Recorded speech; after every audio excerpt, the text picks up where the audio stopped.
Oommen Chandy sir ഇല്ലാത്ത ആദ്യത്തെ ഒരു നിയമസഭാ തെരഞ്ഞെടുപ്പാണ്. അത് ഇപ്പോൾ കേരളത്തെ സംബന്ധിച്ചിടത്തോളവും UDFനെ സംബന്ധിച്ചിടത്തോളവും കോൺഗ്രസ് പാർട്ടിയെ സംബന്ധിച്ചിടത്തോളവും വ്യക്തിപരമായി ഞങ്ങളെ ഓരോരുത്തരെയും സംബന്ധിച്ചും സാറ് ഒപ്പമില്ലാത്ത ഒരു നിയമസഭാ തെരഞ്ഞെടുപ്പ് വരികയാണ്. അതിൻ്റെ വൈകാരികമായ ഒരു അനുഭവതലം അതിനുണ്ട്.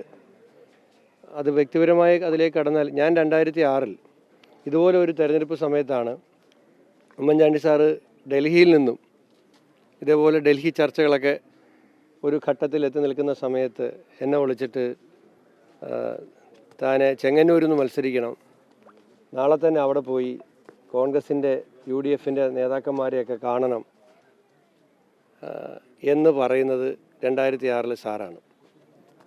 അതിനുശേഷം ഉള്ള എല്ലാ തിരഞ്ഞെടുപ്പിലും അദ്ദേഹം ഒപ്പമുണ്ടായിരുന്നു. കഴിഞ്ഞ തിരഞ്ഞെടുപ്പിൽ അദ്ദേഹം ശാരീരികമായി ഒരുപാട് അവശതയിലായിരുന്നു. എന്നിട്ടും എൻ്റെ കോൺസ്റ്റിറ്റ്യുവൻസിയിൽ ഏതാണ്ട് 1.5 മണിക്കൂറാണ് സ്ഥാനാർത്ഥിയായ എന്നോടൊപ്പം അദ്ദേഹം റോഡ് ഷോയിൽ പങ്കെടുത്തത്.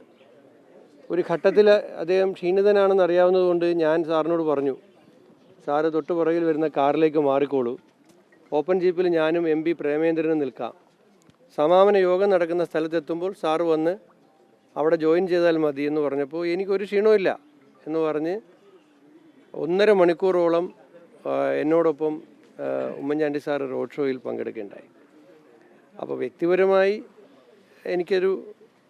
അത് ഒരു പ്രയാസത്തിൻ്റെ ഒരു അനുഭവമാണ്. പക്ഷേ സാറിൻ്റെ ഒരു ഭൗതിക സാന്നിധ്യം മാത്രമാണ് ഇല്ലാത്തത്, അദ്ദേഹത്തിൻ്റെ ആത്മീയ സാന്നിധ്യമുണ്ട്.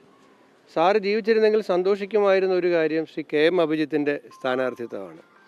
ഞങ്ങളെയൊക്കെ പോലെ അദ്ദേഹം ഒരുപാട് സ്നേഹിച്ചിരുന്ന ഒരു വിദ്യാർത്ഥി നേതാവായിരുന്നു ശ്രീ അഭിജിത്ത്.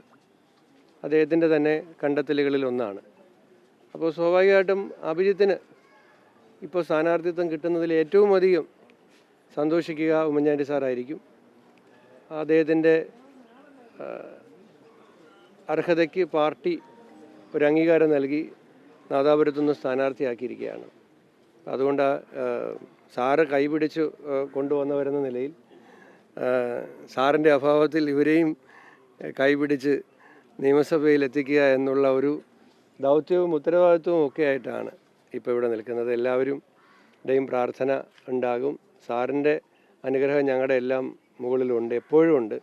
അത് ഞങ്ങൾക്ക് അനുഭവിക്കാനും കഴിയുന്നുണ്ട്. അതുകൊണ്ടാണ് നോമിനേഷൻ ശനിയാഴ്ചയാണ് കൊടുക്കുന്നത്.